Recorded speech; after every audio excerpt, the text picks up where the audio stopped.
नमस्कार, मैं रवीश कुमार। वंदे मातरम पर राज्यसभा सांसद संजय सिंह के भाषण की बहुत चर्चा हो रही है। संजय सिंह ने ऐसा क्या कहा, उसकी बात हम इस वीडियो में करेंगे, लेकिन उनके भाषण के जिस हिस्से की चर्चा सबसे अधिक है उसका जवाब बीजेपी और आरएसएस को देना चाहिए। संजय सिंह ने जिस तरह से आरएसएस के इतिहास पर सवाल उठाए, दरअसल उस पर कभी ठीक से बात नहीं होती। कई दशकों तक बात ही नहीं हुई। 2014 के बाद भी लंबे समय तक चुप्पी साधी गई। अब जाकर विपक्ष आरएसएस और बीजेपी के इतिहास को लेकर बात कर रहा है। बात करने से पहले तैयारी कर रहा है। संजय सिंह ने जो सवाल उठाए वही सवाल कुछ और सांसदों ने भी रखे, लेकिन जिस तरह से संजय ने रखा, निश्चित रूप से इन सवालों को प्रमुखता मिली है और मजबूती भी। यह हिस्सा लंबा है, उम्मीद है आप धीरज के साथ सुनेंगे और बात बात में दूसरे के राष्ट्रवाद और देशभक्ति पर सवाल करने की इस राजनीति की मंशा को भी समझेंगे। लेकिन मैं आपके माध्यम से इस सरकार से पूछना चाहता हूं, आपके पुरखे इस वक्त क्या कर रहे थे जब शहीद आजम भगत सिंह वंदे मातरम लगा रहे थे, शहीद सुखदेव वंदे मातरम लगा रहे थे, शहीद राजगुरु वंदे मातरम का नारा लगा रहे थे, शहीद खुदीराम बोस वंदे मातरम का नारा लगा रहे थे। उस वक्त आप क्या कर रहे थे? क्या कर रहे थे आप? वंदे मातरम का नारा लगाकर लोग जेल गए, लाठियां पड़ी उनको। मैं आपके माध्यम से इस सरकार से पूछना चाहता हूं, आरएसएस के 4 लोगों का नाम बताओ जो वंदे मातरम नारा लगा के जेल गए। उनका नाम बताओ आप। 4 लोगों का नाम बताओ आप। अपने 4 पुरखों का नाम आप बताओ। आप नहीं बता सकते क्योंकि आजादी के आंदोलन में आपका कोई इतिहास नहीं। आजादी के आंदोलन में आपका कोई इतिहास नहीं, यही आपकी कुंठा है। तो इसलिए कभी आप कहते हो सरदार वल्लभ भाई पटेल आपके हैं। अरे भैया, सरदार वल्लभ भाई पटेल ने आरएसएस के ऊपर बैन लगाया था, यह रिकॉर्डेड हिस्ट्री है। और जब 18 महीने जेल में रखा गया आरएसएस के लोगों को राष्ट्रपिता महात्मा गांधी की हत्या के अपराध में, जब उनको छोड़ा गया, बैन हटाया गया, तो उसमें शर्त लगाई कि आप राष्ट्रीय ध्वज को मानेंगे, यानी कि आप तिरंगे झंडे को भी नहीं मानते थे। आपने 52 साल तक हिंदुस्तान का तिरंगा झंडा आरएसएस के मुख्यालय पे नहीं फहराया सर, नहीं फहराया। और 3 लोगों ने आरएसएस के मुख्यालय पर जब यह झंडा फहराया, उन तीनों के नाम मैं पढ़ रहा हूं, विजय, उन्मत, दिलीप, इन तीनों लोगों के खिलाफ आरएसएस ने एफआईआर दर्ज कराई। किस अपराध में? कि हमारे दफ्तर में तिरंगा क्यों फहरा दिया। और कितने साल तक मुकदमा लड़े? 13 साल तक मुकदमा लड़े। यह है आपकी असलियत। आप तिरंगे का विरोध करते हैं, भारत के राष्ट्रीय ध्वज का विरोध करते हैं। जो लोग तिरंगे और राष्ट्रीय ध्वज का विरोध कर सकते हैं वो भारत माता के सच्चे सपूत नहीं है, वो नहीं है हमारे निगाह में। गांधी की हत्या के बाद आरएसएस पर सरदार पटेल ने बैन लगा दिया, मगर बैन हटने के बाद से लेकर आज तक आरएसएस का जिस तरह से प्रसार हुआ, उसमें आजाद भारत की संस्थाओं का, संसाधनों का भी रोल है। कहा जाता है कि प्रचारकों की मेहनत से आरएसएस यहां तक पहुंचा है, लेकिन यह सिर्फ एक पक्ष है। ऐसा नहीं है कि आरएसएस ने अपने प्रसार में सत्ता, सिस्टम और उसके संसाधनों का लाभ नहीं लिया होगा। पिछले 12 साल में, यानी 2014 से गोदी मीडिया ने, सैकड़ों चैनलों और अखबारों ने आरएसएस की विचारधारा का जिस तरह से प्रसार किया है, आरएसएस को गोदी मीडिया का भी शुक्रिया अदा करना चाहिए। बस इन सब पर बातें नहीं होती। संजय सिंह ऑर्गेनाइजर पढ़कर बता रहे थे कैसे उसमें राष्ट्रगान के रूप में जनगण मन के चुनाव पर सवाल उठाया गया। क्या गोदी मीडिया उस लेख की कॉपी निकालकर मोहन भागवत से सवाल करेगा, डिबेट करेगा? और मैं आपको बताता हूं सर,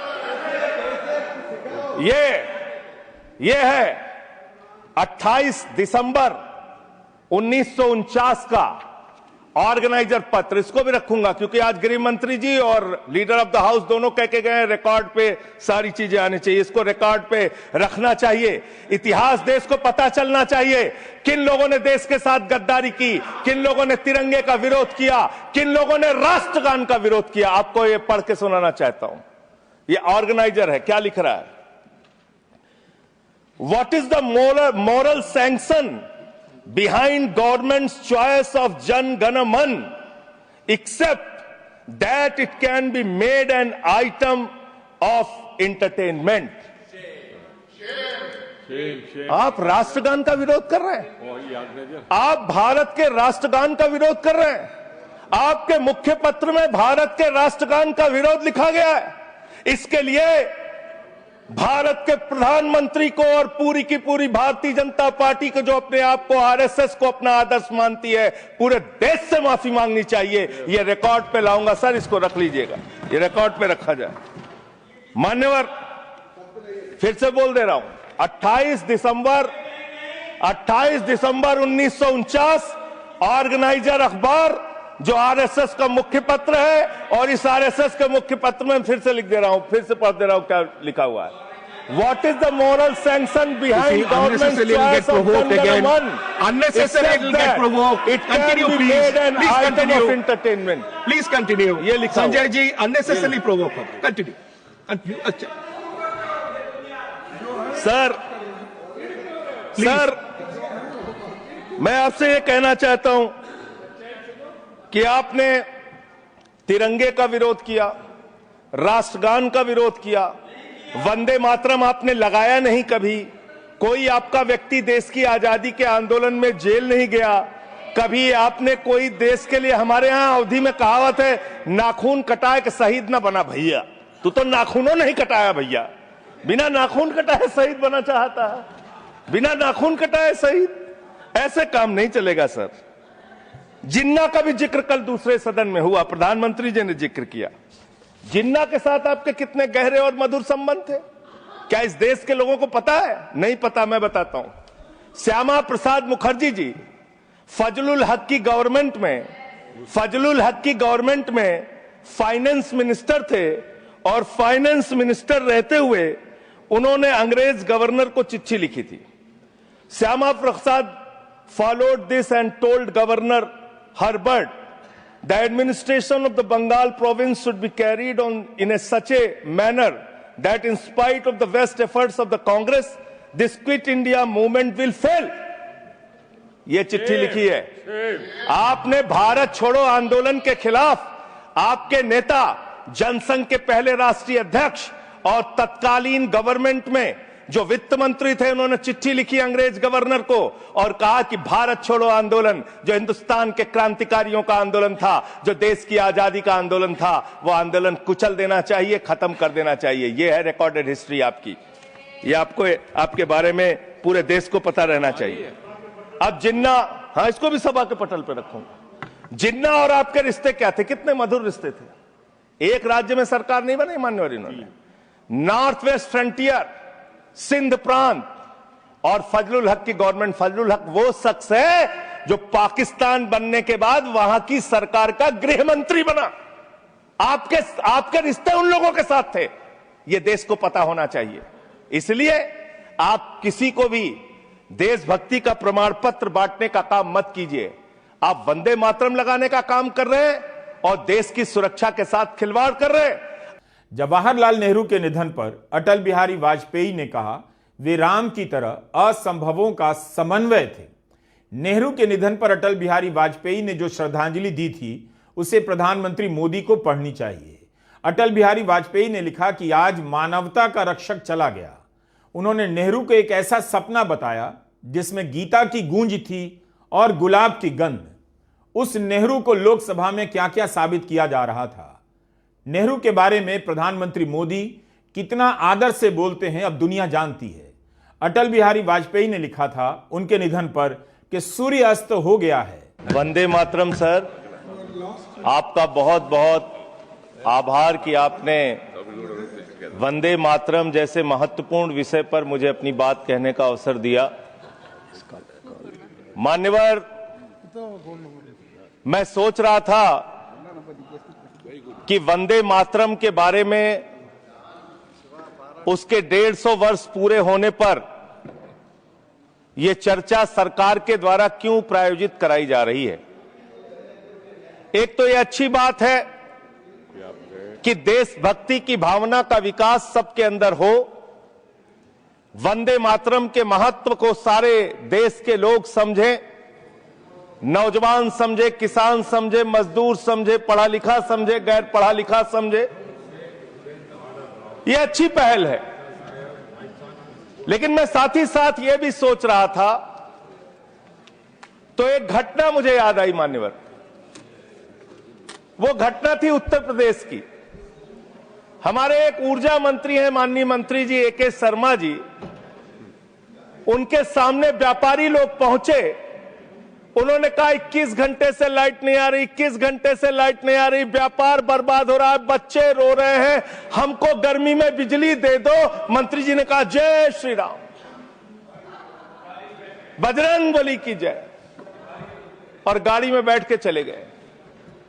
मैं आपके माध्यम से सरकार से पूछना चाहता हूं, क्या भगवान श्री राम ने आपको कहा है कि आप नाकारे और निकम्मे हो जाइए और जनता को अंधेरे में रखिए, बिजली ना दीजिए? यह क्या भगवान श्री राम ने आपको कहा है?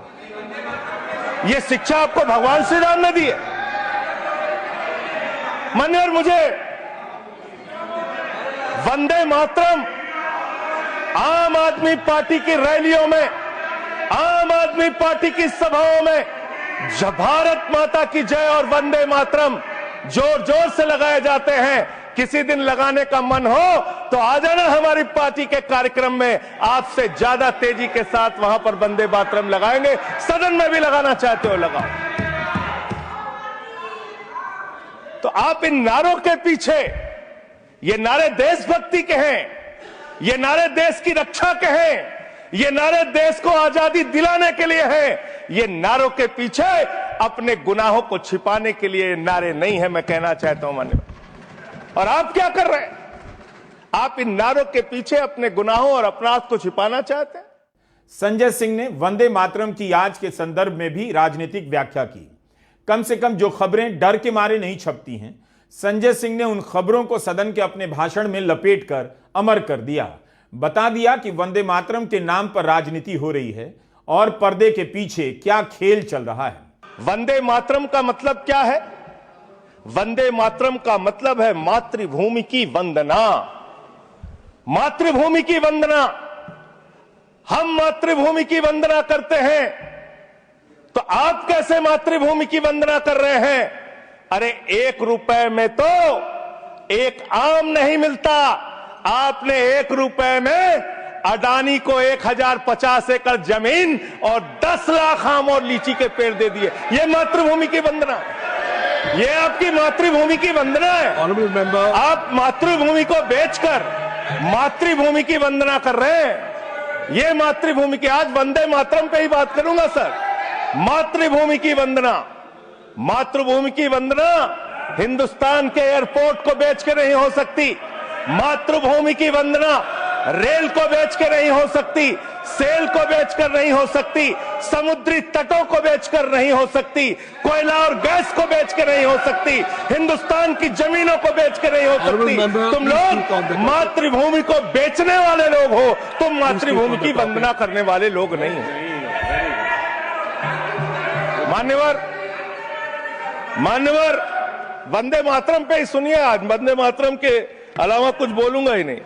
मातृभूमि की वंदना, इस मातृभूमि की वंदना में जब यहां पे लीडर ऑफ द अपोजिशन बोल रहे थे, मान्यवर, honourable I am not yielding sir, I am not yielding sir, sir I am not yielding sir, I am not yielding sir. जब लीडर ऑफ अपोजिशन बोल रहे थे, ऑथेंटिकेट इट प्लीज देन। जब leader, sir I am not yielding, sir I am not yielding. जब यहां पे leader of opposition बोल रहे थे, नो पॉइंट ऑफ ऑर्डर, खड़गे साहब, उनके मुंह से नो पॉइंट ऑफ ऑर्डर, दलित शब्द निकल गया, दलित शब्द निकल गया। पूरी की पूरी भारतीय जनता पार्टी हाउस में खड़े होकर विरोध करने लगी। दलितों से इतना चिढ़ है आपको? क्या दलित भारत माता के बच्चे नहीं? क्या पिछड़े भारत माता के बच्चे नहीं? क्या आदिवासी भारत माता के बच्चे नहीं? अगर दलितों, पिछड़ों, आदिवासियों की बात होगी तो आप विरोध करोगे? आप विरोध करोगे? You are not on the topic. LOH. Just need a minute. LOH. Sir, 2 बातें हैं। Please. LOH is on its legs. LOH is on its legs. Sir, 2 बातें हैं। एक तो हम चाहते हैं कि डिबेट, हेल्दी डिबेट हो, तर्कों के साथ हो। अभी इन्होंने आरोप लगा दिया कि दलितों पर बीजेपी वाले एकदम हल्ला करने लगे। ऑन रिकॉर्ड है, मैंने कहा है दलित के विषय में कि ये हमारे पूज्य हैं, हमारे भाई हैं, ये ऑन रिकॉर्ड है। इस तरीके के स्वीपिंग स्टेटमेंट्स न दें और इस हाउस के माध्यम से देश को गुमराह न करें, नंबर 1। नंबर 2, आपने कहा ये बेच दिया, ये बेच दिया, ये बेच दिया। आई से please authenticate on the floor of the house what ever you have charge. देखिए आज सर बहुत अच्छी बात गृह मंत्री जी भी कह के गए और लीडर ऑफ द हाउस भी कह रहे हैं कि जो कुछ भी मैं बोलूं उसको ऑथेंटिकेट करूं। और मैं आपसे अनुरोध कर रहा हूं सर कि अगर मैं ऑथेंटिकेट ना करूं तो मेरे खिलाफ कार्रवाई की जाए। एक एक चीज मैं ऑथेंटिकेट करूंगा। अगर मैं कोई बात कह रहा हूं तो उसको ऑथेंटिकेट करूंगा। दूसरी बात, शहीद खुदीराम बोस की बात हुई सर, कल उस सदन में चर्चा हुई।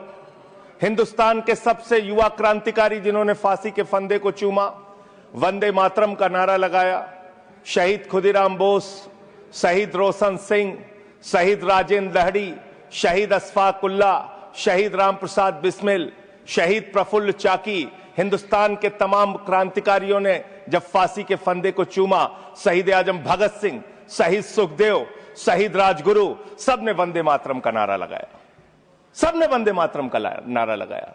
और शहीद खुदीराम बोस को अब आप याद कर रहे होंगे, मैं पिछले 31 साल से 3 दिसंबर को शहीद खुदीराम बोस की जयंती का आयोजन करता हूं। मेरी संस्था का नाम शहीद चंद्रशेखर आजाद के नाम पे है।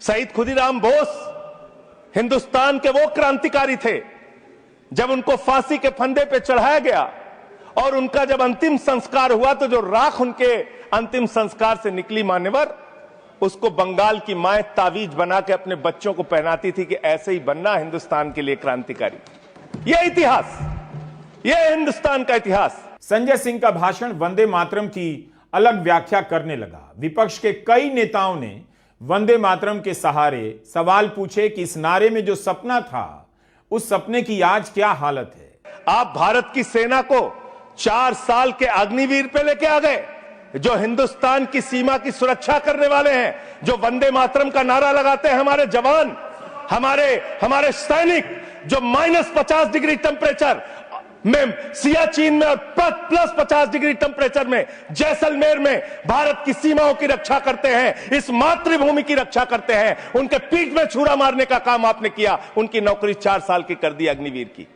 आपको मातृभूमि से प्यार है, आप देशभक्ति की बात करेंगे, आप देशभक्ति की बात कर रहे हैं। अरे मैंने साइकिल चोर सुना था, लॉकेट चोर सुना था, स्कूटर चोर सुना था, मैंने सुना था तमाम तरह के चोर होते हैं। आप लोग तो वोट चोर निकल गए हिंदुस्तान के अंदर।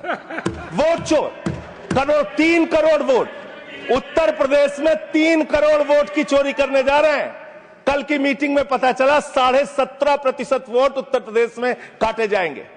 आप ये कर रहे हैं, ऐसे लोकतंत्र को मजबूत करेंगे, ऐसे आप मातृभूमि की सेवा करेंगे, ऐसे आप मातृभूमि की वंदना करेंगे।